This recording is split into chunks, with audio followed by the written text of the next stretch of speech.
Registered less than 2 years after the Beatles' first single, Love Me Do, hit the airwaves in the UK, Paul McCartney's 1964 Aston Martin db5 stands as a rolling testament to Sir Paul's good taste and to the Fab Four's meteoric rise to fame and fortune.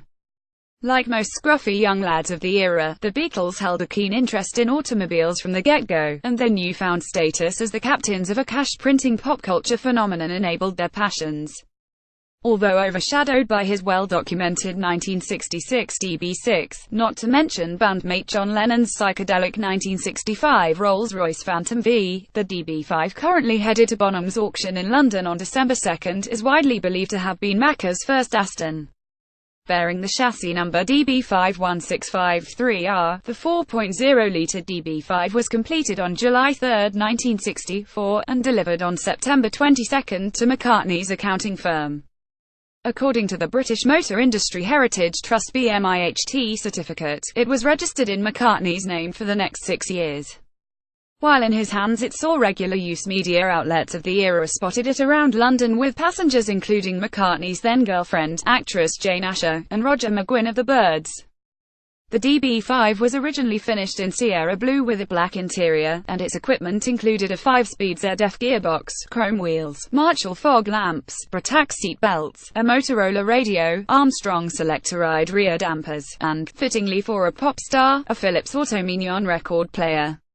It is believed that the car first changed hands around 1970, when it was sold to Truebell Stationers of southwest London. Service records of the time showed just 40,513 miles.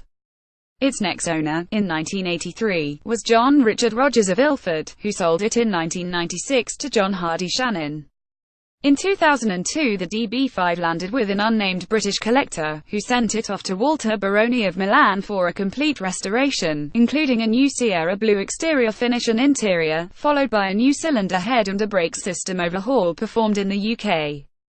Later the db5 found its way into the hands of Chris Evans, yes, that Chris Evans, who wisely accented the car's significance by acquiring the 64 Mac registration plate. Evans sold the car at auction in 2012, and the new owner turned it over to British Aston Martin specialist Alan Smith Motors for a full restoration.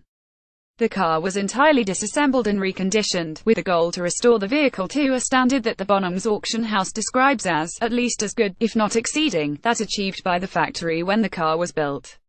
While every nut, bolt, and panel was being attended to, the engine went to Kent Auto Developments where, in addition to getting fresh internals, it was enlarged from 3,995 cc to 4,200 cc, increasing its output from 282 horsepower and 280 lb-ft to 315 horsepower and 305 lb-ft of twist.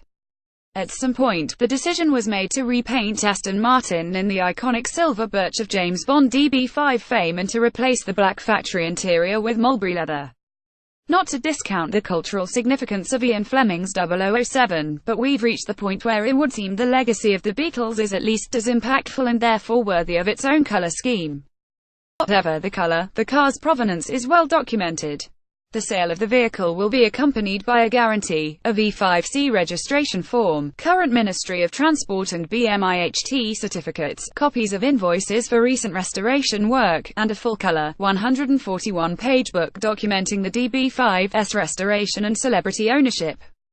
Pre-auction estimates peg the expected sale price at the equivalent of $1.6 million to $2 million.